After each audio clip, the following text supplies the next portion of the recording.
할렐루야.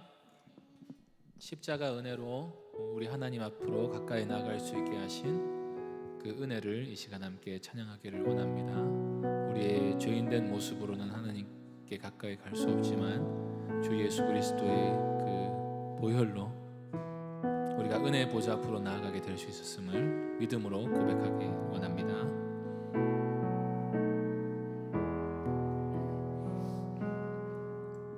보혈을 지나 하나님 품으로, 보혈을 지나 아버지 품으로, 보혈을 지나 하나님 품으로 한 걸음씩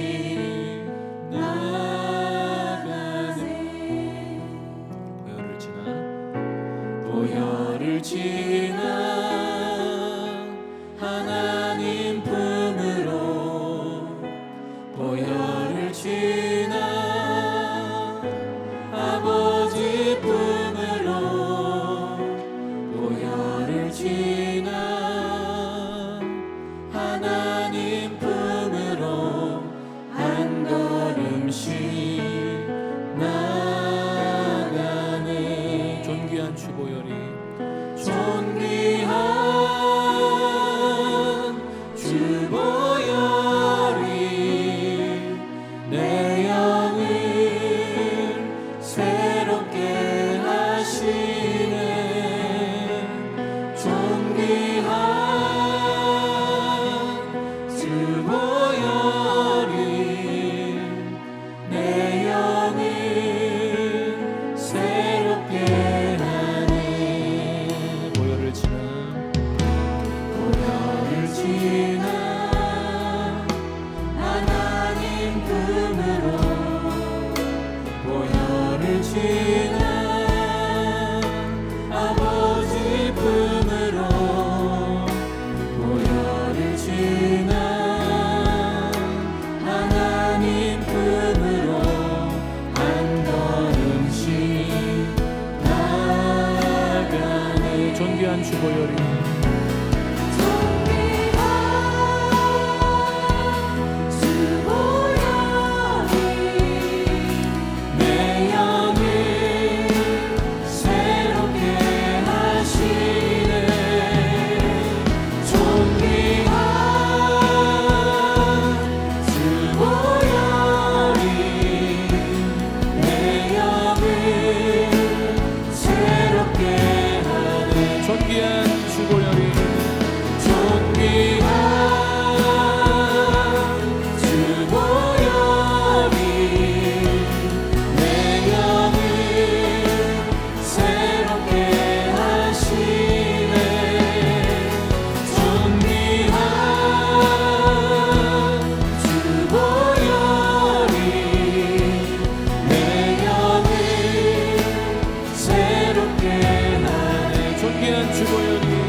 할렐루야. 우리 거룩하신 주님께 가까이 갈 수 있는 것은 6월절 어린 양의 피 때문인 줄로 믿습니다.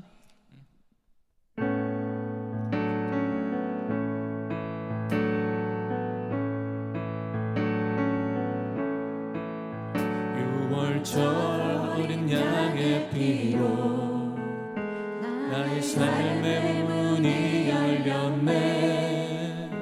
저 어둠의 권세는 힘이 없네. 주 보혈의 능력으로 원수가 날 정죄할 때에요 난 의롭게 설 수 있네. 난 더 이상 정죄함 없네. 난 주 보혈 아래 있네.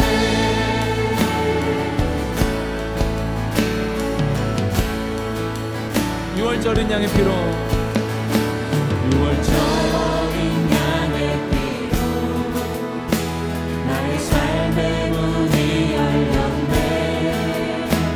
저 어둠의 권세는 그리 없네. 주 보혈의 능력으로 원수가 날 정죄할 때에도 난 의롭게 설 수 있네. 난 더 이상 정죄함 없네. 난 주 보혈 아래 있네. 난 주 보혈 아래 있네. 그 피로 내 죄 사했네. 하나님의 눈물 날 거룩해 하시었네. 난 주 보혈 아래 있네. 난 원수의 어떠한 공격에도 더 이상 넘어지지 않네. 난 주 보혈 아래 있네.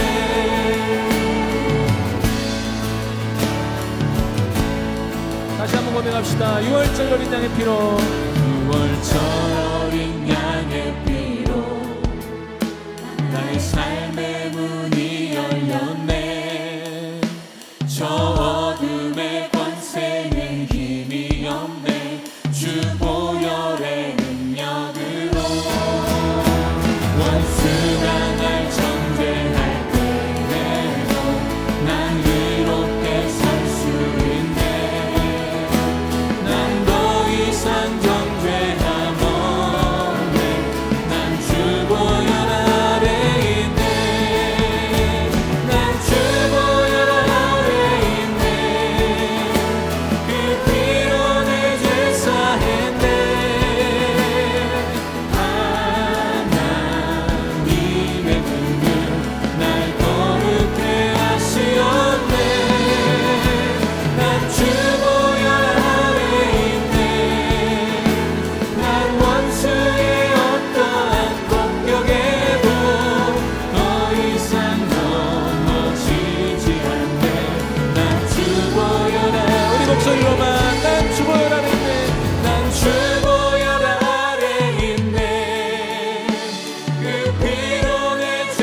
합시다.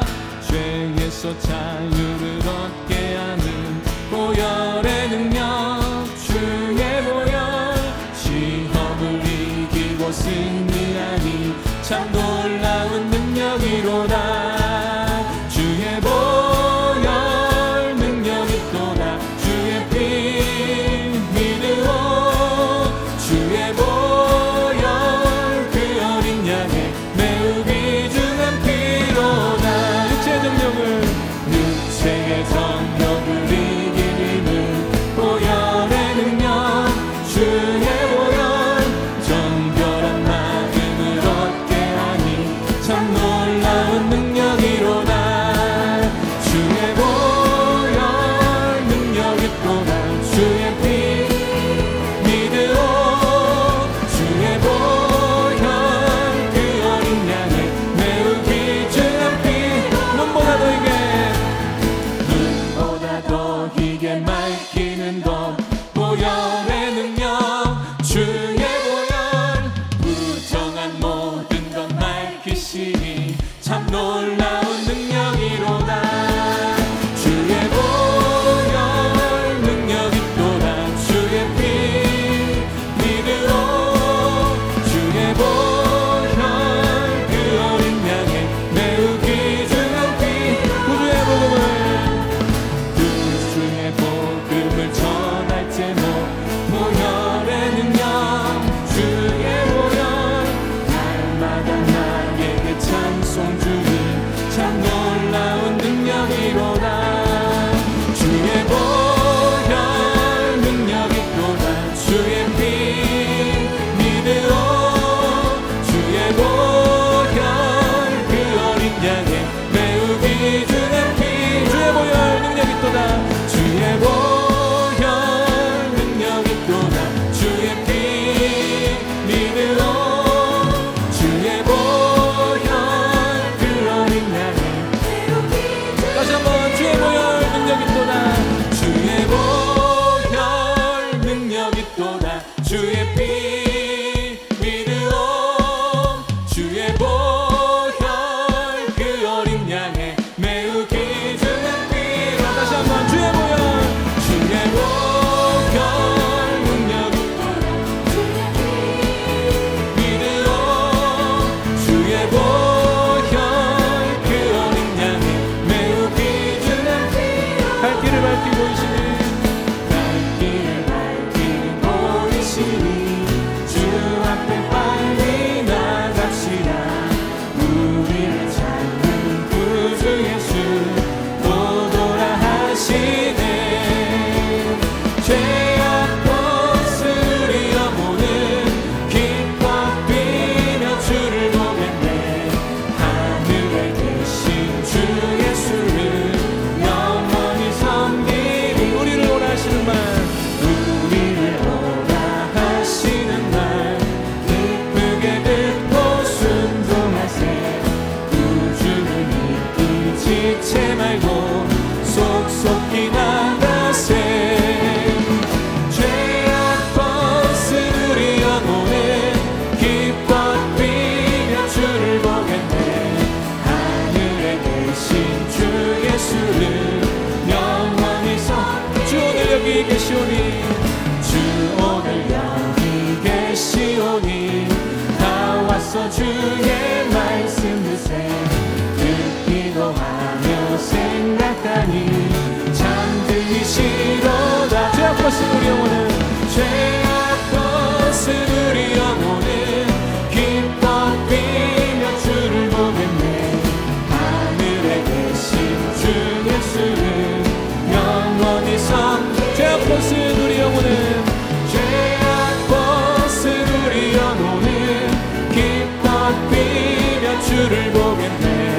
하늘에 계신 주 예수를 영원히 죄악 벗은 우리 영혼은, 죄악 벗은 우리 영혼은 기뻐 뛰며 주를 보겠네. 하늘에 계신 주 예수를 영원히 섬기리. 할렐루야. 우리 하나님께 큰 박수 한번 돌리겠습니다. 할렐루야. 우리 다시 한번 박수 치면서 찬양합시다.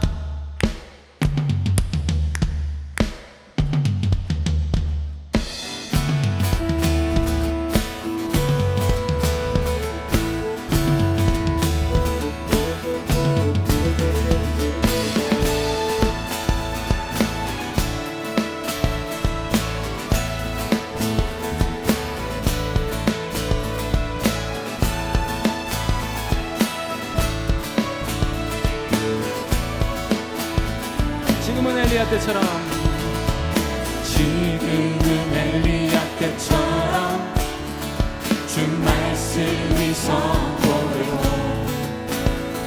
또 주의 종 모세의 때와 같이 언약이 성취되네. 비록 전쟁과 기근과 핍박 환난 날이 다가와도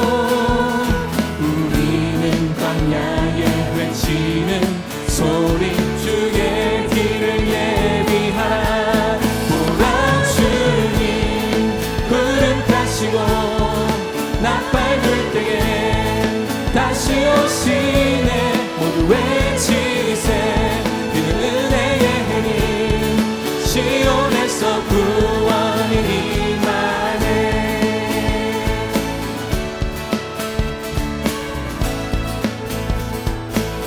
에스겔의 환상처럼, 에스겔의 환상처럼 마른 뼈가 살아나고 또 주의 종 다윗의 때와 같이 예배가 회복되네. 추수할 때가 이르러 들판은 휘어졌네. 우리는 추수할 일꾼 되어 주 말씀을 선포하리. 보라 주님, 보라 주님 구름 타시고 나팔 불 때에 다시 오시네. 모두 외치세. 이는 은혜의 해님 시온에서 구원이 임하. 보라 주님, 보라 주님 구름 타시고 나팔 불 때에 다시 오시네. 모두 외치세.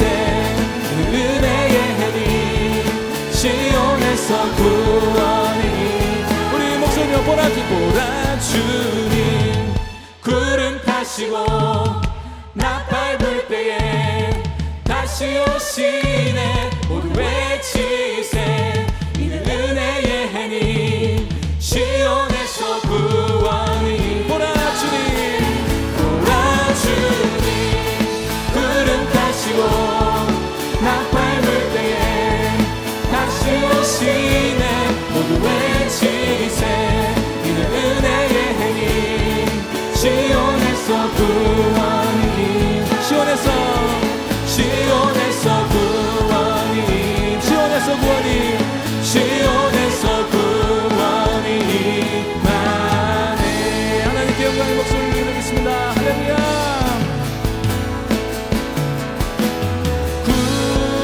구원하심이 보좌에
보좌 앞에 모였네. 우리 보좌 앞에 모였네. 함께 주를 찬양하며 하나님의 사랑 그 아들 주셨네. 그의 피로 우리 구원받았네. 십자가에서 쏟으신 그 사랑 강같이 온 땅에 흘러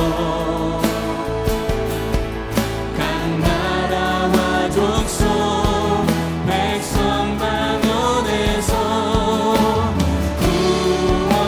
구원받고 주 경배 드리네. 구원하심이 보좌에 앉으신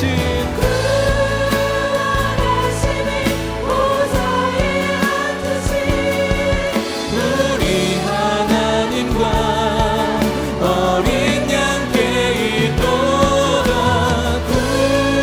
구원하심이 보좌에 앉으신 우리 하나님과 어린 양께 있도다. 구원하심이 보좌에 앉으신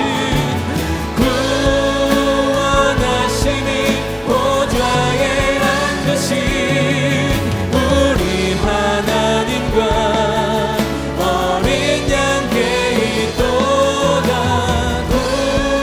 구원하심이 보좌에 앉으신 우리 하나님과 어린 양께 있도다. 우리 하나님과 우리 하나님과 어린 양께 있도다.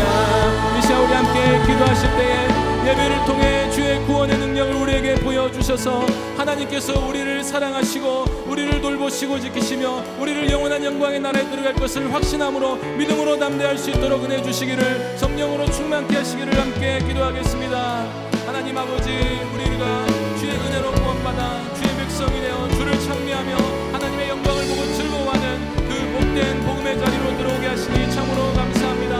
아버지 하나님, 이 시간 우리가 예배를 통해 주의 영광을 보기를 원합니다.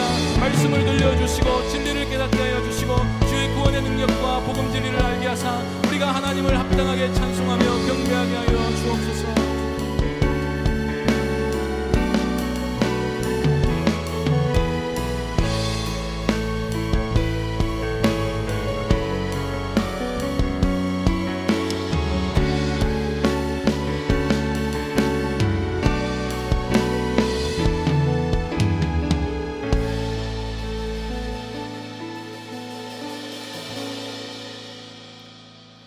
우리에게 성령을 주셔서 하나님을 마음껏 예배할 수 있도록 은혜 주시니 감사드립니다.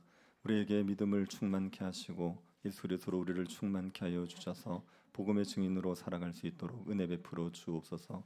성령께서 하신 일들을 보며 우리 안에 지금도 역사하시는 성령을 우리가 믿음의 눈으로 바라볼 수 있도록 우리의 심령을 새롭게 하는 예배의 시간이 되게 하여 주옵소서. 걸어가신 예수님 이름으로 기도드립니다. 아멘.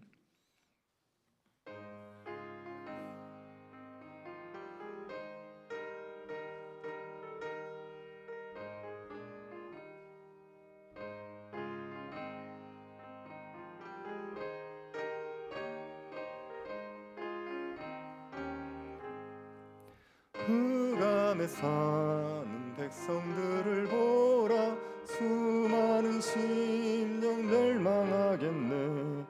그 누가 갈까? 주의 복음 들고 생명을 구원하는 곳으로. 큰 권세 주께 있으니, 큰 권세 주께 있으니, 너는 가서 주의 복음 전하라. 주가 너 항상 지키리라. 구원의 문은 넓게 열렸으니 십자가 군병 일어나거라. 너희의 힘을 하나로 뭉쳐 악의 쇠사슬을 끊어라. 큰 권세 주께 있으니 큰 권세 주께 있으니 너는 가서 주의 복음 전하라. 주가 너 항상 지키리라. 왜 너는 멸망길을 가려느냐. 충성 듣고 응답하여라. 널 구원하러 예수 주가 쓰니 생명의 참된 복음 전하라. 큰 권세 주께 있으니 큰 권세 주께 있으니 너는 가서 주의 복음 전하라. 주가 너 항상 지키리라. 온 천하 만민 승리의 그날에 영광과 찬송 주께 드리네. 속죄함 입어 구원받았으니 기쁘게 할렐루야 부르세. 큰 권세 주께 있으니 큰 권세 주께 있으니 너는 가서 주의 복음 전하라. 주가 너 항상 지키리라.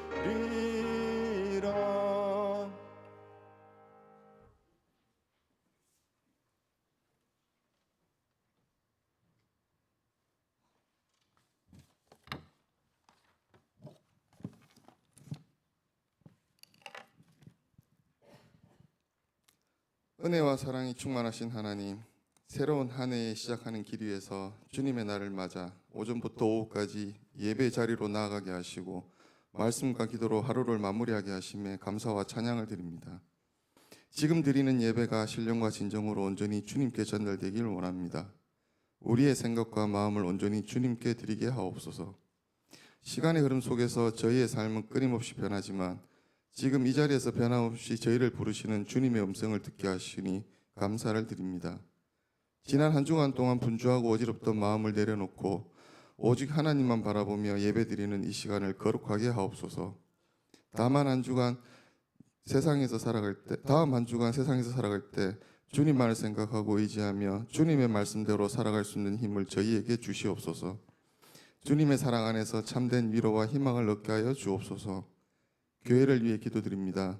우리 공동체가 새로운 해를 맞이하여 인간적인 열심이나 성과가 아닌 하나님께 대한 신뢰 위에 세워지게 하옵소서. 어려움 앞에서도 낙심하지 않게 하시고 상황이 답답할수록 더욱 기도로 모이는 교회가 되게 하옵소서. 서로의 믿음을 격려하며 함께 걸어가는 공동체로 자라나게 하시고 교회를 통해 하나님의 나라의 소망이 이 땅에 드러나게 하옵소서. 성도들을 위해 기도드립니다. 날씨의 변화가 심한 요즘 시기입니다. 모든 성도들의 건강을 지켜주시옵소서. 어려움 속에 있는 성도들이 있습니다. 육체의 고통 속에 있는 성도들에게는 치유의 손길을 주시고 마음의 상처와 낙심 가운데 있는 성도들에게는 위로와 소망을 주시옵소서. 경제적 어려움과 관계의 문제로 고민하는 성도들에게는 말씀으로 길을 보여주시고 순종의 한 걸음을 내디딜 때 주님께서 책임지시고 인도하신다는 믿음을 주옵소서. 말씀을 전하시는 목사님을 위해 간구합니다. 성령께서 마음의 입술을 주장하셔서 전하시는 말씀이 사람의 지혜가 아니라 하나님의 뜻으로 선포되게 하옵소서. 듣는 모든 성도들의 마음이 열리게 하시고 각자의 삶의 자리에서 지금 필요한 말씀으로 받아들이게 하옵소서.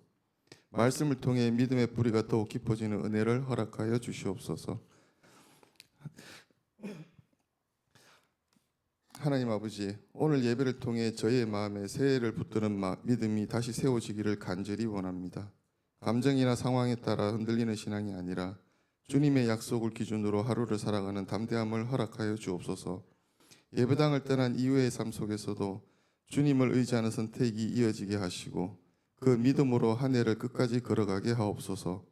이 모든 기도를 저희의 시작과 끝이 되시는 예수 그리스도의 이름으로 기도드립니다. 아멘.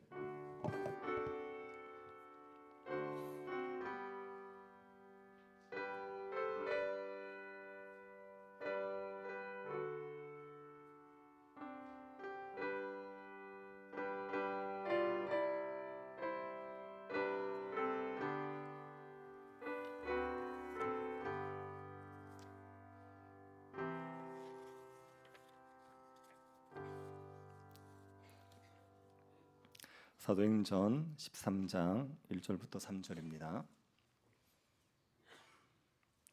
사도행전 13장 1절부터 3절 말씀 찾으셔서 한 절씩 교도하겠습니다.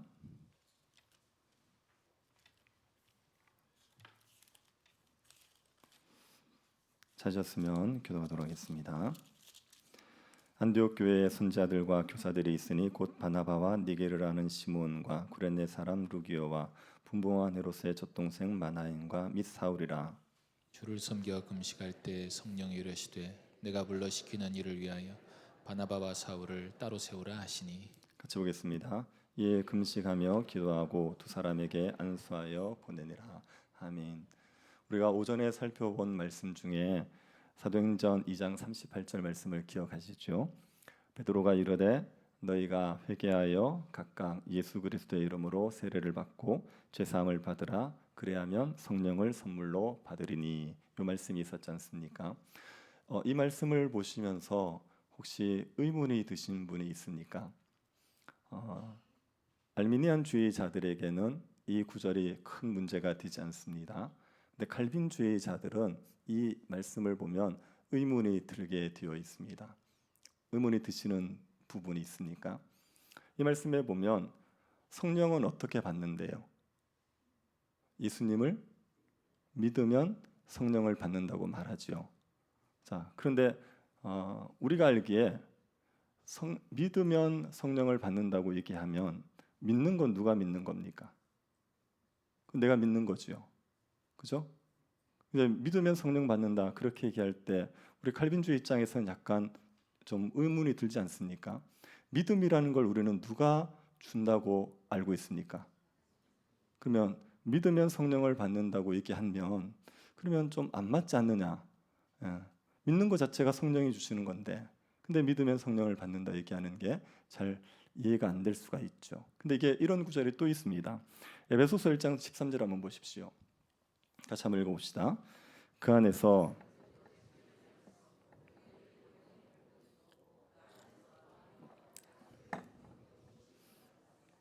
자 여기도 약속의 성령으로 인침을 받는데 그 전에 뭘 해야 된다고 말하죠? 믿어서 약속의 성령으로 인침을 받는다 그렇게 말하지 않습니까?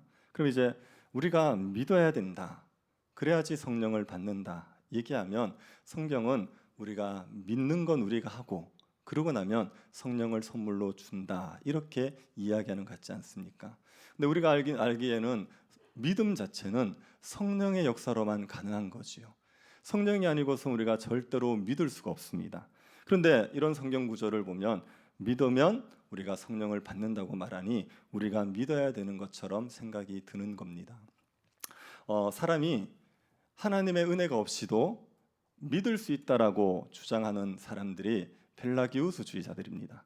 펠라기우스주의자들은 사람은 전적으로 타락한 거라고 보지 않아요. 그래서 사람은 은혜가 없어도 선을 행할 수 있고 사람은 하나님을 믿을 수 있다 그렇게 얘기합니다. 근데 이제 알미니안주의라는 사람들이 있습니다. 이 사람들은 은혜가 있어야 믿는다. 그러나 결국 믿는 건 사람이 해야 된다. 왜냐 사람에게 그 정도의 능력은 남아있다. 그러니까 믿는 건 사람이 해야 된다. 그래야지 하나님께서 주시는 구원의 복을 누린다. 그렇게 얘기합니다. 칼빈주의자들은 그렇게 얘기하지 않습니다. 칼빈주의자들은 믿음 자체가 하나님의 은혜다. 그래서 사람이 믿는 게 아니라 하나님이 우리에게 믿음을 주시는 거다. 그래서 하나님이 우리를 살려내셔야 우리가 믿을 수 있다. 그렇게 얘기하는 거예요. 그래서 사람이 전적으로 타락했기 때문에 사람에게 믿을 수 있는 능력이 전혀 없다. 그래서 믿음도 하나님께서 주셔야 된다. 그렇게 얘기하는 겁니다. 칼빈주의는 그렇게 얘기해요. 그렇기 때문에 칼빈주의자들은 믿어서 성령을 받는다 얘기하면 헷갈리는 겁니다. 아니 성령을 받아야 믿는 거 아니냐? 그렇게 헷갈리는 거죠. 칼빈주의에서는 믿음이라는 건 중생의 결과로 온다고 보거든요. 그래서 믿음 이전에 사람이 살아나는 게 있습니다. 이게 지금 구원의 서정이라는 부분에 이렇게 되어 있습니다. 구원의 서정이라는 것은요, 구원을 얻는 일을 순서적으로 설명한 건데 이거는 시간의 순서가 아닙니다. 이건 논리적인 거예요. 이게 한꺼번에 확 일어나는데 논리적으로 칠 때 이제 이런 과정들이 있다는 겁니다. 그래서 구원의 소정 첫 번째는 선택입니다. 하나님께서 창세 전에 우리를 택하셨어요. 그러고 나서 소명이 있습니다. 하나님의 부르심이 있어요. 우리를 하나님의 자녀로 하나님께서 불러내시는 겁니다. 택한 자들을 불러내시는 거죠. 그럴 때 중생이 일어납니다. 중생은 영원히 살아나는 거예요. 그러고 나면 회심이 있죠. 회심은 회개와 신앙입니다. 그래서 하나님이 우리를 중생시키면, 우리를 살려내시면, 그러면 회개하게 되고 예수를 믿게 되는 거예요. 그러고 나서 칭의가 이루어집니다. 그래서 믿으면 의롭다함을 받는 거죠. 그 칭의입니다. 그러고 나서 양자됨이 있어요. 우리가 하나님의 자녀가 되어지는 겁니다. 그리고 성화의 과정을 겪게 되죠. 이제 하나님의 자녀처럼 점점 거룩해지는 과정이 있고, 견인은요, 믿음을 끝까지 지킨다는 말이에요. 그렇게 됐을 때 영화에 이릅니다. 영화는 완전히 거룩해지는 예수 닮은 모습이 되는 겁니다. 이게 구원의 서정입니다. 그럼 이제 믿음은 몇 번째 단계입니까? 몇 번째 단계죠? 네 번째 단계죠? 회심. 이게 믿음이니까 네 번째 단계란 말입니다. 그럼 이제 회심 전에 뭐가 있느냐? 중생이. 그래서 사람이 살아나야지, 그래야지 믿을 수 있다. 이게 지금 우리가 칼빈주의에서 얘기하는 거거든요. 그러니까 우리 칼빈주의자 입장에서는 믿으면 성령을 받는다, 그 말이 잘 칼빈주의가 성경에 맞지 않은 것처럼 느껴질 수 있습니다. 성령을 받아야 믿는다 이렇게 얘기하지, 그래야지 우리가 아는 것과 맞는 거예요. 그래서 이제 요 구절이 우리에게 좀 헷갈릴 수 있습니다. 제가 볼 때는 아무도 안 헷갈리는데 저 혼자 헷갈리는 것 같긴 한데, 근데 이제 요 부분에 대해서 조엘 비키라는 신학자가 이렇게 얘기했습니다. 사람이 그리스도를 믿는 믿음으로 성령을 받는다는 것에 우리도 동의한다. 하지만 성령은 여러 가지 사역을 하신다. 예컨대 죄를 깨닫게 하시는 사역, 거듭나게 하시는 사역, 내주하시는 사역, 세례의 사역을 생각해 보라. 성령의 한 사역이 논리적으로 믿음 뒤에 온다고 해서 성령의 모든 사역이 그런 것은 아니다. 믿음으로 말미암아 성령에 의한 하나의 사역이 행해진다고 해서 그것이 믿음으로 이끄는 성령의 선행적 사역에 대한 반론이 되지 않는다. 뭔 말인지 이해가 안 되죠? 무슨 말이냐면, 자, 믿음으로 성령을 받는다고 말했습니다. 그러면 믿음은 내가 해야 되는 거냐? 그렇지 않아요. 믿음도 성령께서 주시는 거예요. 근데 성령의 사역은 믿음만 주시는 사역이 있는 게 아니라 성령 우리를 양자로 만드시기도 하고 연합도 시키시고 우리와 이게 복을 주시는 또 다른 사역이 있는 겁니다. 그래서 믿음으로 성령을 받는다고 말할 때 믿음으로 말미암아 성령의 복들을 받는 게 맞지만 그 믿음 이전에도 성령이 역사하셔야 된다는 걸 부정하는 건 아니란 말입니다. 그래서 믿음으로 성령을 받지만 성령으로 말미암아 믿는다, 이것도 같이 쓸 수 있는 표현인 겁니다. 그러니 믿음은 성령의 역사라고 우리가 얘기하는 거죠. 여러분, 이게 실제로 우리가 복음을 전하거나 또 우리가 믿음 생활하면요, 이거는 정말 성령이 아니고서는 믿게 할 수 없다는 거 다 공감하시는 거 아닙니까? 어떻게 예수님이 하나님이라는 걸 인간의 지혜로 믿습니까? 예수님이 부활하셨다는 것을 인간의 지혜로 그게 믿어지겠습니까? 예수님이 하나님의 아들이다, 죽은 자 가운데 살아났다고 얘기하면 세상 사람들이 웃습니다. 웃는 그 사람들이 이상한 겁니까? 아니요, 그걸 믿는 우리가 이상하게 보이는 게 정상이지요. 이거는 인간의 지혜로 안 되는 겁니다. 그래서 거듭나야 돼요. 먼저 성령이 우리를 살려내셔야 됩니다. 그래야지 우리가 믿음에 이를 수가 있는 겁니다. 그러니 믿음이라는 건 결국은 다 성령의 역사예요. 성령이 아니고서는 예수를 주로 시인할 수 없고 성령이 아니고서는 절대로 복음이 전하여질 수가 없습니다. 오로지 성령이 선교의 주체, 복음의 확장의 주체가 되는 거지요. 우리가 사도행전을 보면서 이걸 자꾸 확인하는 겁니다. 결국 복음을 전하시는 분은 성령이구나. 성령께서 우리에게 복음을 전하도록 이끌어 가시는 분이구나. 이걸 확신하고 우리가 점점 성령을 의지하게 되는 게 사도행전을 바르게 이해하는 겁니다. 우리가 오늘 1, 2차 전도 여행을 살펴보셨는데 그것을 우리가 다시 한번 살펴보면서 정말 성령께서 선교의 주역이다, 우리가 이것을 다시 한번 확신할 수 있었으면 좋겠습니다. 사도 바울의 1차 전도 여행부터 3차 전도 여행이 땅끝의 복음을 증거하게 되는 기회가 되지요. 이 사도 바울의 선교 여행은 사도 바울의 핵심에서부터 시작하지 않습니까? 사도 바울은 절대로 예수님을 믿을 수 없는 사람, 인간적으로 봐서는 그런 사람이었습니다. 사도 바울이 가말리엘의 제자입니다. 가말리엘은 유대에서 굉장한 학자거든요. 그 제자라는 것은 사도 바울이 유대교에서 엘리트 코스를 걸었단 말입니다.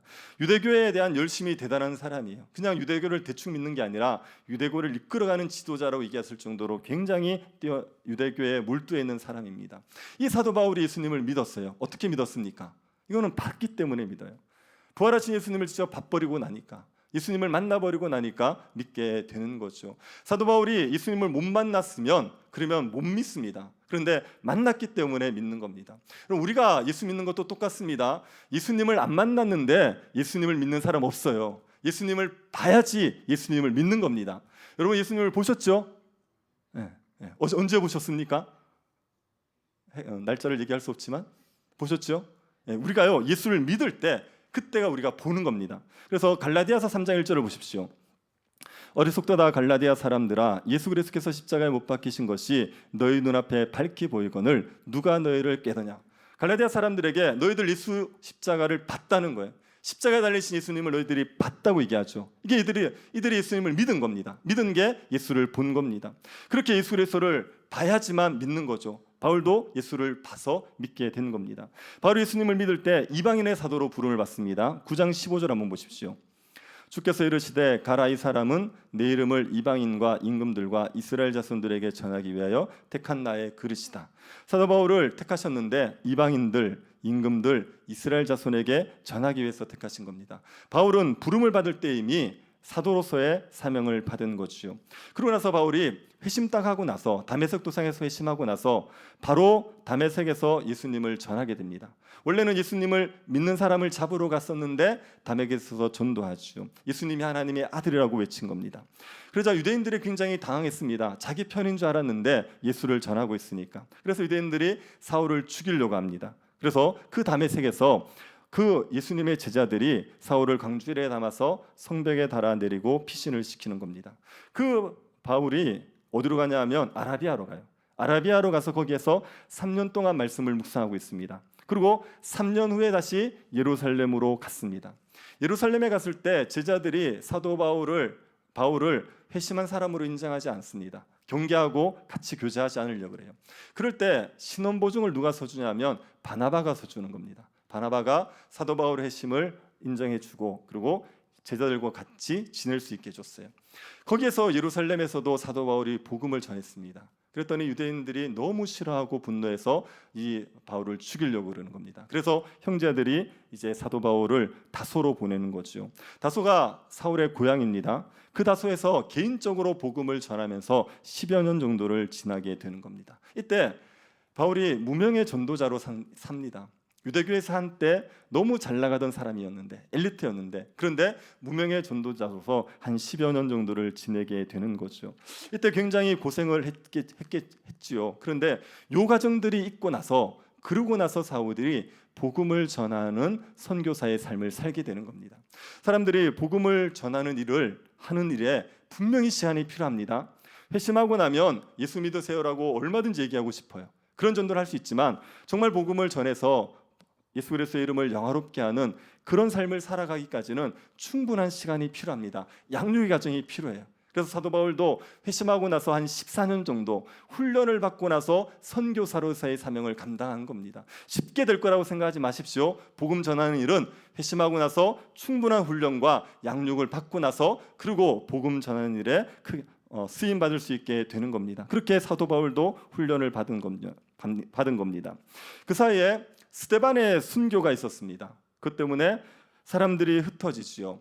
흩어진 사람 중에 몇 명이 안디옥에 가서 복음을 전하는 겁니다. 그런데 안디옥에 있는 유대인들에게만 복음을 전하다가 어떤 사람들이 헬라인들, 이방인들에게도 복음을 전했어요. 그 이방인들이 많이 예수를 믿는 겁니다. 그것 때문에 안디옥 교회가 생기게 되었습니다.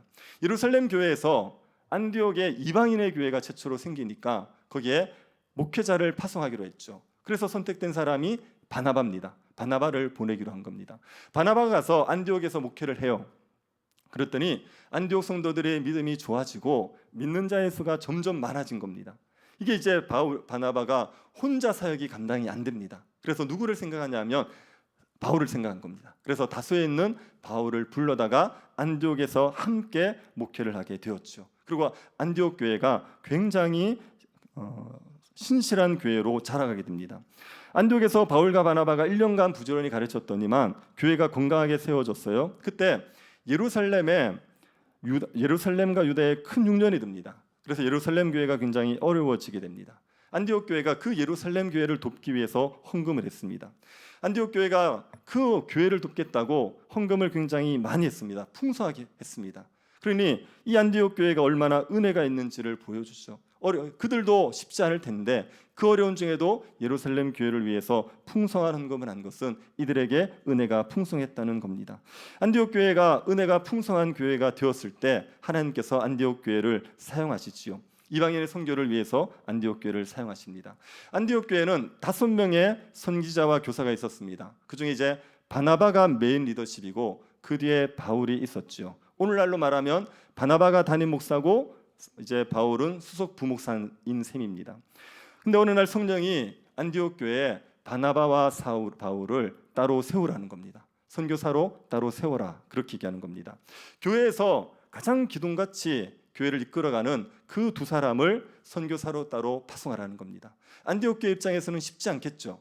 그래서 이 성령의 인도를 듣고 그때부터 금식하기 시작해요. 금식하면서 기도하고 두 사람을 안수해서 보냅니다. 13장 3절 한번 보십시오. 이에 금식하며 기도하고 두 사람에게 안수하여 보내니라. 교회가 이 일 때문에 금식하고 그리고 그 좋은 두 일꾼을 파송하기 위해서 기도했습니다.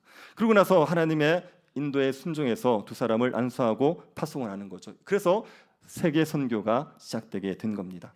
안디옥 교회를 파송받은 이 바나바 바울이 갈 때 마가를 데려갑니다. 마가는 이제 바나바의 조카거든요. 그래서 그 마가를 데리고 3명이서 선교를 떠나는 거죠. 세 사람이 선교를 떠나면서 제일 먼저 갔던 곳이 구브로입니다. 혹시 전도에서 나눠드린 지도를 가지고 계십니까? 네, 그걸 한번 보시면서 한번 다시 되새겨 보십시오. 구브로 섬은 바나바의 고향입니다. 그래서 아마 잘 알기 때문에 구브로 섬으로 갔을 수가 있죠. 구브로 섬에 갔을 때 처음에 도착한 곳이 살라미. 이 살라미에서 처음 이제 선교를 하는 겁니다. 근데 이제 바울이 살라미 지역에서 회당에 들어갑니다. 회당에 들어가서 유대인들에게 복음을 먼저 전하는 거예요. 그래서 사도 바울의 선교의 원칙이 있습니다. 첫 번째가 대도시 중심입니다. 작은 도시를 다 돌아다닐 수가 없어요. 그러니까 이제 큰 도시를 중심으로 가서 복음을 전하면 그 사람들이 작은 마을에 복음을 전할 거라고 생각하는 겁니다. 그래서 대도시를 찾아갑니다. 그 다음에 회당을 찾아가는 거예요. 유대인들에게 먼저 복음을 전하는 겁니다. 그리고 유대인들이 복음을 거부하면 그때 이방인들에게 복음을 전하는 겁니다. 이 두 가지 원칙을 살라미에서 보여주는 거죠. 그리고 그 살라미의 도시에서 복음을 전하고 어디로 가느냐면 바보로 갑니다. 요 이제 바보라고 번역된 게 영어로는 파포스. 이걸 이제 우리나라 말로 번역하니까 바보 이렇게 되었어요. 도시 이름은 우습지요. 근데 이제 이 도시는 우스운 도시가 아니라 총독이 있어요. 그러니까 여기가 이 구브로 섬의 수도인 거지요. 그 수도에 가서 총독에게 복음을 전합니다. 그런데 이제 복음을 전하는데 엘루마라는 거짓 선지자가 자꾸 옆에서 방해를 하는 겁니다. 요 거짓 선지자는 선지자 행세를 하면서 사람들을 미혹하던 사람입니다. 이 사람이 이제 바울이 복음을 전하고 있으니까 옆에서 자꾸 방해를 하는 것이죠. 그래서 이게 바울이 이걸 그냥 두지 않고 성령에 충만하여서 엘루마를 향해서 외치죠. 13장 10절 11절 보십시오. 모든 거짓과 악행이 가득한 자요 마귀의 자식이요 모든 의의 원수요 주의 바른 길을 굽게 하기를 그치지 아니하겠느냐. 보라 이제 주의 손이 내 위에 있으니 내가 맹인이 되어 얼마 동안 해를 보지 못하리라. 엘루마에게 너희가 눈을 멀게 될 거다. 그리고 한동안 해를 보지 못할 거다. 그렇게 얘기했습니다. 그래서 계속 눈 머는 건 아니라 일정 기간 눈을 멀게 만들었습니다. 이것 때문에 이 총독이 깜짝 놀랍니다. 그리고 예수 그리스도를 받아들이는 일이 있었습니다. 바울이 선교행에 가서 능력을 나타내기 시작하는 거예요. 안디옥 교회에 있을 때는 바나바가 중심이었거든요. 그리고 이제 바나바가 중심이 된 선교팀을 파송했는데 그런데 바울이 선교지에서 더 두각을 나타냅니다. 능력을 행하고 복음 전하는 일에 쓰임 받게 되는 거죠. 그리고 이제 그 구부로에서 이제 버가라는 곳으로 갑니다. 이제 배를 타고 버가로 가지요. 버가에 갔을 때는 무슨 일이 있습니까? 13장 13절 한번 보십시오. 바울과 및 동행하는 사람들이 바보에서 배 타고 반볼레에 있는 버가에 이르니, 여기 이제 버가죠. 바울과 동행하는 사람들이 갔죠. 요 버가에 갔을 때 누가 집으로 돌아가지요? 마가가 집으로 돌아가는 겁니다. 그 세 명이 갔지 않습니까? 바나바, 바울, 마가. 그런데 그 중에 마가가 집으로 돌아가 버렸습니다. 마가 돌아간 이유는 정확히 몰라요. 정확히 모르는데 한 가지 분명한 것은 마가는 준비가 되지 않은 선교사라는 건 분명합니다. 이렇게 무책임하게 돌아가면 안 되지요. 그런데 이제 중간에 돌아갔다는 자체가 아직 미숙하다는 겁니다. 준비가 안 됐다는 겁니다. 이게 선교사로 파송을 하거나 목회자로 안수를 할 때 중요한 것은 그 사람이 충분히 준비된 사람을 보내야 됩니다. 그러니까 교회가 선교사를 파송하는데 그냥 머리만 뜨겁게 만들어 놓고 그리고 복음을 위해서 살아갈 수 있는 능력이 없는 사람들을 보내면 안 돼요. 충분히 검증하고 충분히 잘 이렇게 훈련시켜서 준비된 사람을 보내려고 애를 써야 됩니다. 우리 교회도 단독 선교사를 파송할 생각을 하고 있거든요. 그래서 단독 선교사를 파송할 때 충분히 준비된 사람을 보내기 위해서 노력해야 됩니다. 보내고 나면 거기는 정말 영적 전쟁이에요. 그러니까 그 전쟁에서 살아남을 수 있도록 충분히 훈련시키고 준비시켜서 보내야 됩니다. 근데 마가는 그런 준비가 안 된 사람입니다. 그런 준비가 안 된 상태에서 따라갔다가 중간에 돌아가 버리죠. 그래서 바울과 바나바 두 사람만이 복음을 전하러 갑니다. 버가에서 비시디아 안디옥으로 갑니다. 바울과 바나바가 파송받은 교회가 어디였습니까? 안디옥이죠. 네, 둘 다 안디옥입니다. 근데 파송받은 교회는 수리 안디옥, 그리고 지금 간 교회는 안디옥은요 비시디아 안디옥. 그래서 같은 안디옥인데 지역이 다른 겁니다. 그 비시디아 안디옥에 갔죠. 비시디아 안디옥 가서도 여전히 회당에 들어가서 복음을 전하는 겁니다. 회당에 들어가서 바울이 복음을 전할 때 바울이 구약의 역사부터 시작합니다. 이스라엘 역사를 쫙 훑으면서 복음을 전합니다. 바울의 논지는 이런 겁니다. 하나님께서 이스라엘에게 은혜를 베풀었다. 애굽에서 건져내시고 광야에서 인도하시고 가나안 땅을 주시고 사사시대에 사사를 보내주시고 사울을 주시고 다윗을 주시고 은혜를 베풀었다. 근데 이스라엘은 끊임없이 하나님을 대적했다. 그런데도 불구하고 하나님께서 계속 은혜를 베푸셔서 메시아를 주셨다는 겁니다. 그 메시아를 주셨는데 그 메시아도 거절했다. 그 메시아가 누구냐? 예수 그리스도다. 예수 그리스도를 메시아로 보내주셨는데 그 메시아를 거절했기 때문에 심판을 받는다. 예수 그리스도를 메시아로 받아들여야 그래야지 구원을 얻는다. 그 얘기를 한 게 되는 겁니다. 이 바울이 비시디아 안디옥에서 설교한 걸 보면요, 구약에 대해서 굉장히 능청하죠. 그리고 구약을 가지고 예수 그리스도에 대해서 이야기를 하는 겁니다. 그렇게 전했을 때 많은 사람들이 그 이야기를 더 듣고 싶어하는 겁니다. 그래서 바울에게 다음 안식일에도 와도 설교를 해달라 그랬습니다. 그 다음 안식일에 거의 유대인들의 모든 사람들이 그 바울의 설교를 듣기 위해서 모였습니다. 이걸 보자 유대인들이 시기가 나는 겁니다.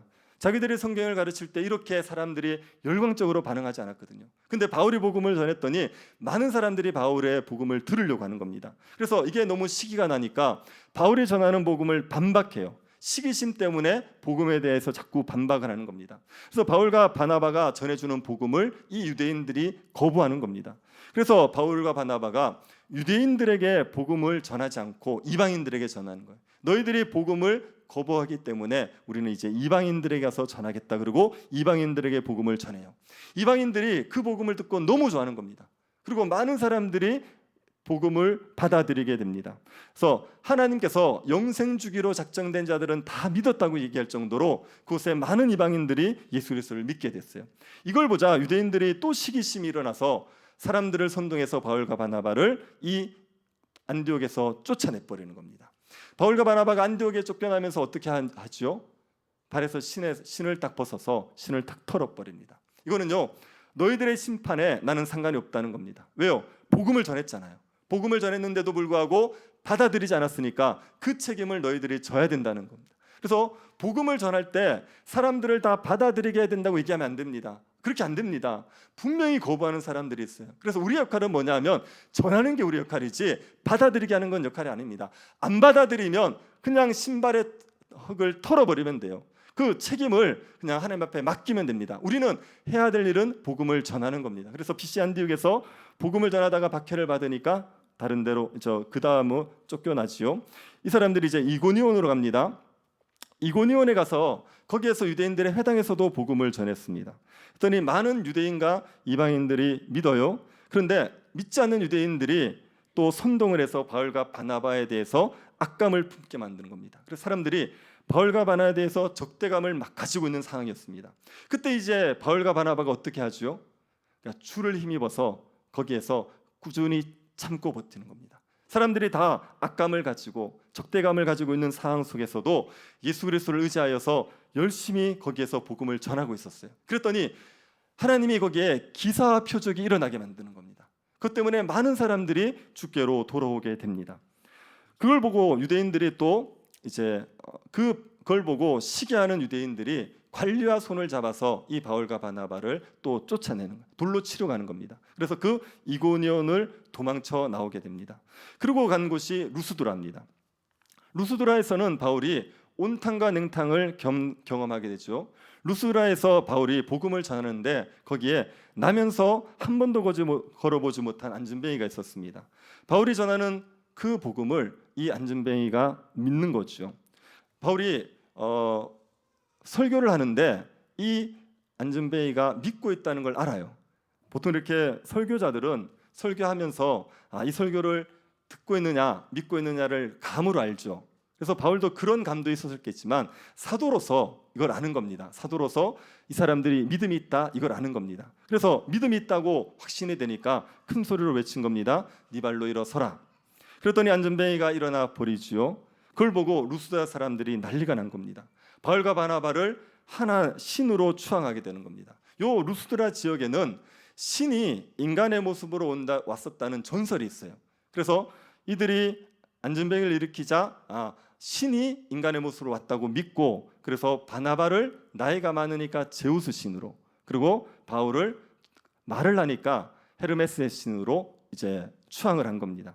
인간적으로 생각하면 신으로 추앙받는다는 게 얼마나 좋습니까? 그러니까 바울과 바나바가 으쓱할 수 있는 일 아닙니까? 그때 신으로 추앙을 받으니까 바나바가 바울이 어떻게 하지요? 이제 옷을 찢어버리는 겁니다. 이게 얼마나 무서운 시험인 걸 아는 거예요. 사탄의 유혹인 걸 아는 겁니다. 그래서 그것을 하나님께 돌아가야 될 영광을 자기가 받아들이는 것 자체가 이게 엄청난 죄를 짓는다는 걸 바울이 알아요. 그래서 그 옷을 찢으면서 이것을 거부했습니다. 하나님께 돌아가야 될 영광을 자기가 받았다가 죽은 대표적인 사람이 있습니다. 누군지 아시겠습니까? 헤롯 왕입니다. 헤롯 왕이 연설을 하는데 사람들이 이거는 신의 목소리야 그러면서 막 추앙했죠. 그랬더니 그 헤롯이 하나님께 영광을 돌리지 않고 자기가 그것을 받아버렸어요. 헤롯이 어떻게 되지요? 벌레 먹어 죽습니다. 하나님께 돌아가야 될 영광을 자기가 취하면 그러면 하나님의 심판을 받게 되는 거죠. 바울과 바나바가 이때 깨어서 옷을 찢으면서 그것을 딱 거부하는 겁니다. 그렇게 바울과 바나바가 겸손하게 하나님만 높였습니다. 그리고 열심히 복음을 전했죠. 열심히 복음을 전하고 있는데 그런데 거기에서 이고니온에서 온 유대인들이 또 사람들을 선동하는 겁니다. 사람들을 충동했더니만 그 루스드라 사람들이 바울과 바나바를 돌로 쳐서 죽이려고 했어요. 그래서 바울을 돌로 쳤지요. 그래서 바울이 거의 죽을 뻔했습니다. 그래서 사람들이 죽었다고 생각해서 성 밖에 버렸는데 그런데 바울이 다시 일어나서 루스드라 성으로 들어갑니다. 그래서 이 루스드라 사건에서 바울이 신으로 추앙받다가 그 다음에 사람들에게 돌에 맞아서 죽을 뻔한 사건이 있었던 것이 이 루스드라입니다. 그러면 이거를 보면서 우리가 대중들의 열렬한 환영, 칭송 그런 것들에 대해서 우리가 너무 마음에 두면 안 된다는 걸 기억해야 됩니다. 사람들은 얼마든지 바뀔 수 있어요. 그래서 우리한테 정말 신으로 추앙하던 사람들이 우리를 돌로 칠 수 있는 사람들로 얼마든지 변할 수가 있습니다. 그래서 사람들의 인기나 사람들의 칭송받는 것들을 우리가 그것을 휘둘리면 안 됩니다. 그런 것들 신경 쓰지 말고 하나님께서 우리에게 맡겨진 사명을 감당하겠다 생각해야 됩니다. 루스드라 사람들이 그렇게 돌로 쳐서 죽이려고 했을 때 바울이 죽었다고 생각했는데 다시 일어나죠. 그리고 루스드라 들어갔다가 다시 더베로 가는 겁니다. 그래서 더베에서 복음을 전하고 그러고 나서 다시 그 돌아왔던 곳을 다시 돌아갑니다. 루스드라, 이고니안, 비시디 안디옥, 버가, 아달리아로 가서 안디옥으로 돌아가게 되지요. 바울이 이 1차 전도여행을 그렇게 해서 마치게 됩니다. 바울의 전도여행의 이야기를 보면 이게 가는 곳마다 믿는 자들이 생겨나고 기적이 일어나고 교회가 생겼습니다. 아무도 예배하지 않은 곳에서 예배자들이 생겨나게 됐습니다. 이런 일들을 사도행전을 기록한 누가는 누가 행한 일이라고 말하는 겁니까? 이 모든 일들이 성령이 이끄신 일이라고 말하는 겁니다. 성령께서 바울과 바나바를 선교사로 내보내신 겁니다. 안디옥 교회에서 선교사로 파송하신 분이 성령이신 겁니다. 그 성령이 복음을 전하는 자들을 징계하기도 하셨습니다. 성령께서 기사와 표적을 행하기도 하셨습니다. 성령께서 복음을 전할 때 사람들이 믿게 만들어 주시는 겁니다. 성령께서 이 모든 일을 주관하셨다. 그것을 지금 강조하고 있는 거죠. 성령이 지금도 복음 전하는 일을 주도적으로 행하고 계십니다. 성령께서 사람들에게 복음을 전할 수 있도록 복음을 전하는 전도자들을 부르시고 사람들을 파송해 내시고 그리고 그들을 통하여서 복음이 전해지도록 역사하고 계시는 겁니다. 성령이 이 모든 일들을 주관하시기 때문에 우리가 이 성령을 의지하여서 복음을 전하는 일을 감당하고 살아가는 거지요. 그래서 여러분, 우리 안에 성령께서 역사하신다는 것을 믿으시고 성령을 의지하여서 전도자의 삶을, 복음 전도자의 삶을 살아가시기를 바랍니다. 성령이 우리에게 복음을 전할 수 있는 마음을 주세요. 그래서 성령은 가만히 계시지 아니하고 우리 가운데 역사하십니다. 그래서 누군가에게 우리가 복음을 전할 마음을 가지게 되는 것, 그게 성령께서 우리에게 역사하시는 겁니다. 그럴 때 우리가 할 일은 무엇입니까? 그럴 때 순종하는 겁니다. 그 성령께서 주신 마음에 따라 순종하는 겁니다. 복음을 전하는 일은 힘든 일 아닙니까? 그래서 복음을 전하는 일을 우리에게 마음의 소원을 주시면 그때부터 우리가 뭘 해야 되냐 하면 그 대상을 위해서 기도하는 일부터 하셔야 됩니다. 안디옥 교회가 성령에 의해서 바울과 바나바를 선교사로 파송하라는 말을 들었을 때 그때 제일 먼저 한 게 금식하고 기도하는 거예요. 그래서 우리에게도 복음 전할 마음을 주시면 그때부터 우리가 그걸 순종하기 위해서 금식하고 기도하면서 성령의 은혜를 구해야 되는 겁니다. 우리가 하고 싶어서 우리의 능력으로 할 수 있는 일이 아니기 때문에 철저하게 성령을 의지하셔야 됩니다. 그리고 복음을 전하는데 어려움이 오면 어떡합니까? 이고니온에서 그 사람들이 적대감을 품고 있을 때 바울과 바나바가 어떻게 하던가요? 성령을 의지하여서 버텨내는 겁니다. 복음을 전하는 사역은 힘들고 어려우니까 그것들 할 때 대적들이 있고 힘든 일이 있을 때 우리 자신을 의지하지 않고 성령을 의지하고 인내해 가는 겁니다. 때가 되어서 주님께서 복음의 길을 여시고 복음을 전하게 하실 때까지 우리가 성령을 의지하여 버텨내게 되는 거죠. 그러면 성령께서 행하시는 기사와 표적들이 있습니다. 사람들에게 예수가 주라는 것을 명확하게 확인시키기 위해서 주님께서 행하시는 놀라운 일들이 있게 되어 있습니다. 그리고 우리가 복음을 전하게 되면 대적하는 사람들이 있겠지만 그것을 믿는 사람들도 반드시 생겨나게 되어 있습니다. 그 사람들, 남은 자들, 하나님께서 붙여놓은, 하나님께서 택해놓은 그 사람들을 우리가 바라보고 복음 전하면서 살아가는 겁니다. 10명에게 복음을 전하여서 다 10명이 믿는 법은 없습니다. 그 중에 대적하는 사람들이 있지만 한두 명이 예수 믿는 사람들이 생겨나게 되는 거죠. 그 남은 자들, 주님이 택한 자들, 우리가 그 사람들을 보고 복음을 전하는 겁니다. 성령께서 우리 가운데 역사하셔서 이 복음을 전하는 일을 주도적으로 이끌어 가신다는 것을 우리가 믿읍시다. 그 성령을 믿고 우리가 성령을 의지하여서 담대하게 복음을 전하면서 살아갈 수 있게 되기를 바랍니다. 복음을 전하는 일들을 해보면 이건 진짜 성령만이 하시는 겁니다. 그래서 우리가 인간적으로 복음을 전하려고 애쓰면 무리를 하게 돼요. 그러다 보면 부작용이 많습니다. 근데 성령께서 이끌어 가시면 정말 우리가 생각하지 못했던 방식으로 성령께서 이끌어 가시는 걸 보게 되지 않습니까?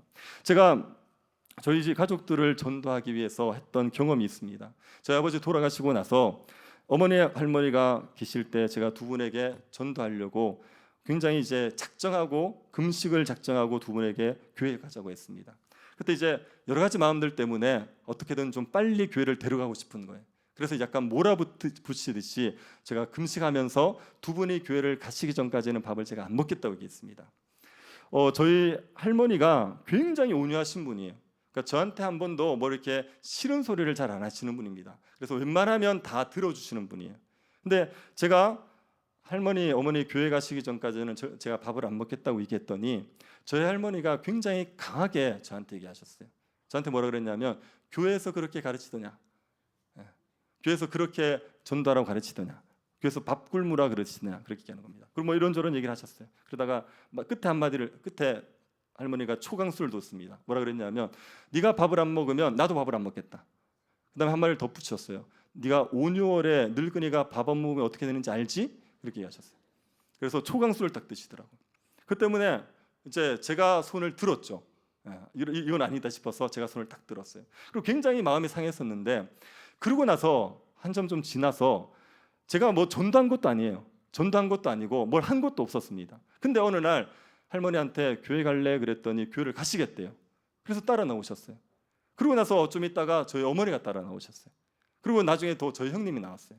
뭐 제가 뭐 이렇게 전도하려고 금식하고 난리를 쳤을 때 아무런 일이 없었는데 근데 어느 순간 때가 되니까 하나님께서 이끌어 가시는 거예요.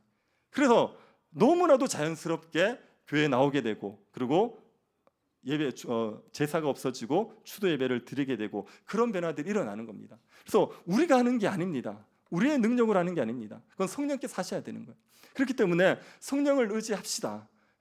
성령께서 일하실 것을 믿고 매일매일 우리는 뭘 하면 되냐? 우리의 삶에서 신자답게 살아가면서 기회가 열리면 복음 전하고 기도하고 그렇게 살아가다 보면 성령의 역사로 말미암아 전도의 문이 열리고 복음이 전해지는 역사가 일어나게 됩니다. 여러분 성령을 믿읍시다. 성령께서 역사하신다는 걸 믿읍시다. 그리고 성령을 의지합시다. 성령께서 자꾸 마음에 복음 전할 마음을 주십니까? 성령 여러분의 마음을 감동하셔서 예수를 전하고 싶은 뜨거운 마음을 자꾸 주십니까? 그게 우리가 성령 충만하다는 얘기입니다. 제가 이거 다음에 한번 설교할 생각이 있는데 성령 세례, 성령 충만 이게 어떤 의미인지를 한번 설명해 드릴게요. 근데 성령 충만은요 예수 충만입니다. 성령 충만은 믿음 충만이에요. 우리에게 예수로 충만해지고 우리에게 믿음으로 충만해지는 게 성령 충만입니다. 그래서 우리가 예수 그리스도를 따라 살고 싶고 우리가 예수 그리스도를 전하고 싶고 그런 마음이 우리에게 일어나는 게 그게 성령 충만한 상태의 모습입니다. 성령 충만한 사람들에게는 끊임없이 성령께서 우리에게 전도할 마음을 주세요. 사람들에게 자꾸 복음을 전할 마음을 주세요. 어떻게든 선을 행하고 싶고 사람들에게 예수 그리스도를 말로 전하고 싶은 마음을 주시는 겁니다. 그런 성령 충만함이 신자들에게는 반드시 있어야 됩니다. 복음에 대한 관심이 없고 혹시 복음을 전하는 일들에 대해서 아무런 감동이 없고 그렇게 살아가는 게 별로 좋지 않으시면 여러분이 성령 충만을 받으셔야 됩니다. 회개하고 성령 충만을 받으십시오. 예수를 주와 그리스도로 섬기는 삶으로 다시 돌아오셔야 됩니다. 그래서 우리 안에 뜨거움이 있어야 돼요. 복음의 열정들이 있어야 됩니다. 그 복음을 전하고 싶은 마음이 있어서 성령 충만하여서 성령이 우리에게 복음을 전할 감동들을 계속 받아야 됩니다. 그게 우리가 신자로서 충만한 삶을 살아가는 겁니다. 제가 교회의 부흥을 위해서 여러 번 기도하고 또 말씀드리지 않습니까? 부흥이라고 얘기할 때 이런 겁니다. 부흥은 우리가 이미 알고 있는 거예요. 우리가 예수 그리스도가 구원자라는 거 알지요. 그 다음에 예수 그리스도를 믿지 않으면 지옥 간다는 거 알지요. 예수를 믿으면 천국 간다는 거 알지요. 이거 다 하는 겁니다. 이 다 하는 건데 그 다 하는 것이 우리에게 새롭게 다가오는 거예요. 이미 알고 있는 진리지만 그 복음의 진리가 마음에 확신이 돼버리는 겁니다. 너무나도 마음에 확신이 되어서 이 복음을 전하지 않고는 견딜 수 없는 심령이 되어지는 게 부흥입니다. 이게요 한두 사람에게 일어나면 영적인 각성이에요.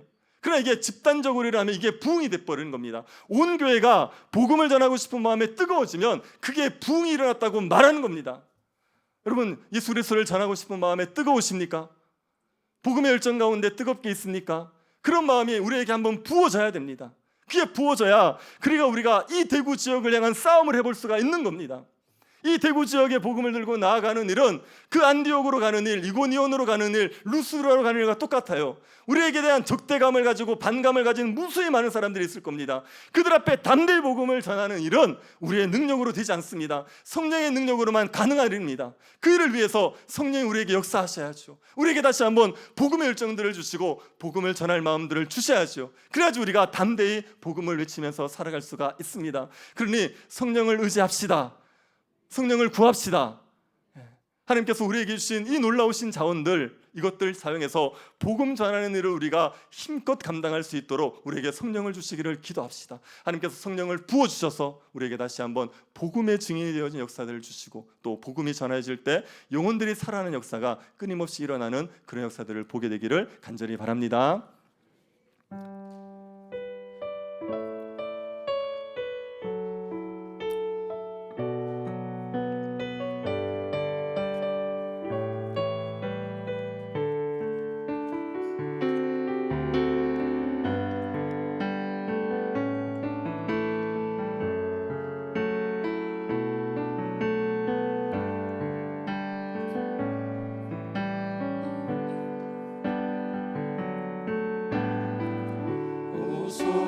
진리의 성령님 이 땅 흔들며 임하소서.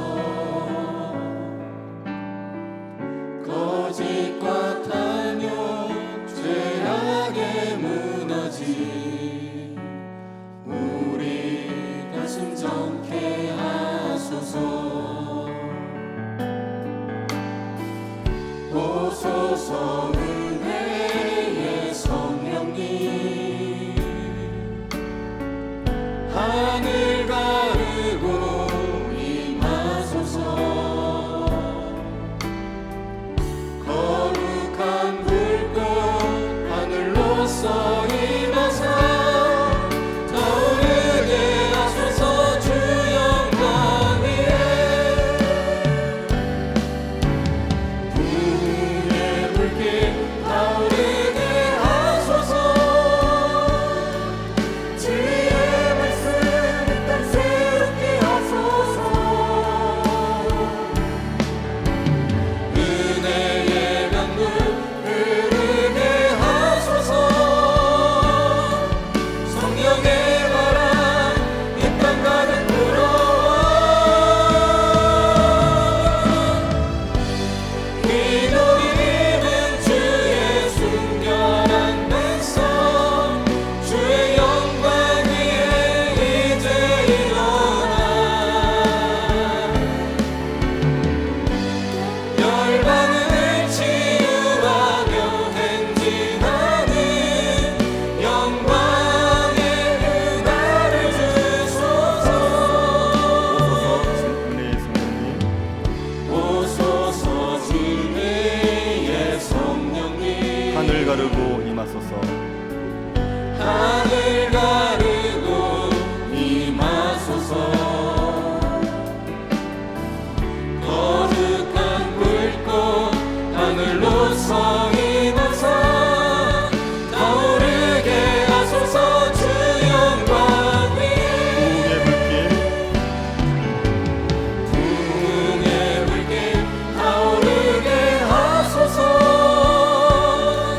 진리의 말씀 이 땅 새롭게 하소서. 은혜의 강물 흐르게 하소서. 성령의 바람 이 땅 가득 불어와 흰 옷 입은 주의 순결한 백성 주의 영광 위에 이제 일어나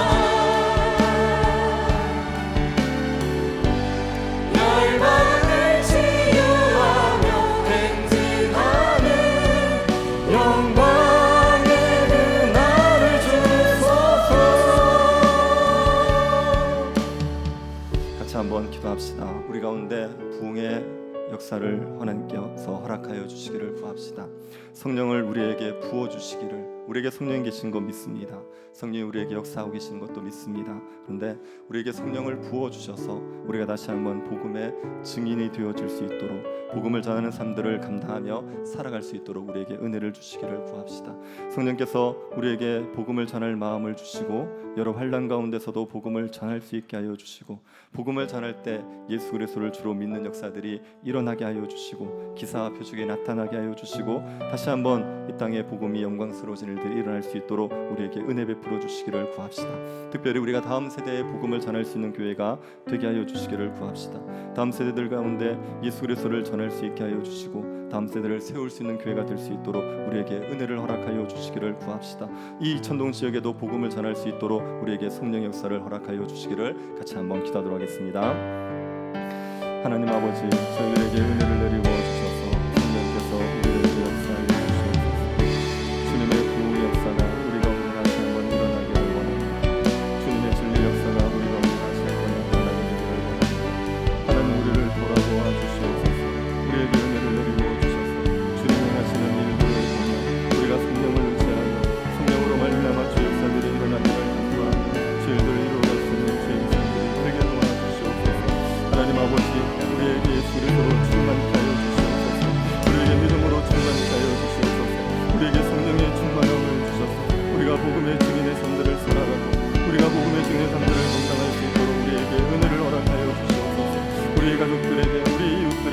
우리의 믿지 않는 사람들에게 복음을 전할 수 있는 주의 백성들 될 수 있도록 우리에게 역사하여 주시옵소서.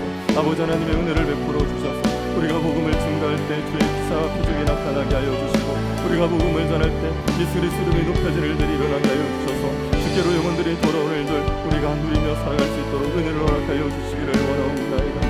하나님 아버지, 하나님을 적대적으로 생각하는 세상 가운데서 하나님 우리가 주의 일들을 감당할 수 있는 방법이 성령을 의지하는 것밖에 없음을 고백하오니 우리 가운데 성령 충만함을 주셔서 우리에게 성령 역사를 주셔서 우리가 복음의 증인의 삶들을 살아갈 수 있도록 우리에게 역사하여 주시옵소서.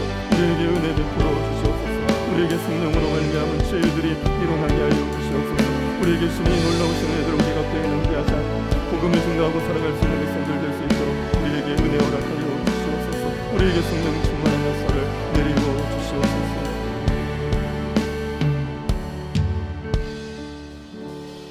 사도행전을 통하여서 성령께서 역사하신 일들을 보게 하여 주신 것을 감사드립니다. 하나님께서 성령께서 지금도 우리 가운데 동일하게 역사하심을 우리가 믿을 수 있게 하여 주옵소서. 복음을 전할 자들을 파송하시고 복음이 증거되게 하시고 교회가 세워지게 하시는 성령의 역사가 지금도 있음을 믿고 우리가 성령을 의지하여 복음의 증인이 되게 하여 주옵소서. 걸어가신 예수님 이름으로 기도드립니다. 아멘. 교회 장부 검사가 끝났습니다. 장부를 내신 분들은 찾아가시기 바랍니다. 예배 후에 리더 모임이 있습니다.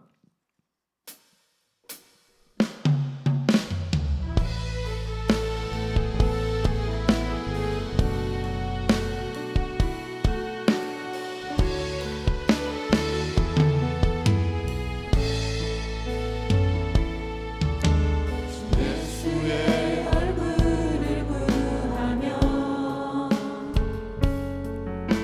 예배하는 세대 일어나 주 위에 살며 주 위에 죽으니 이것이 우리의 부르심.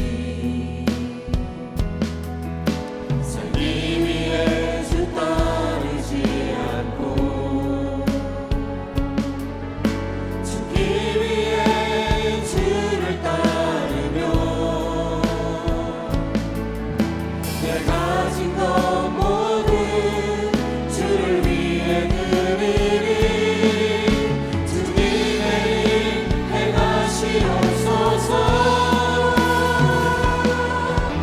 다시 한번 분을 주소서. 주의 나라가 이 땅에 다시 세워지는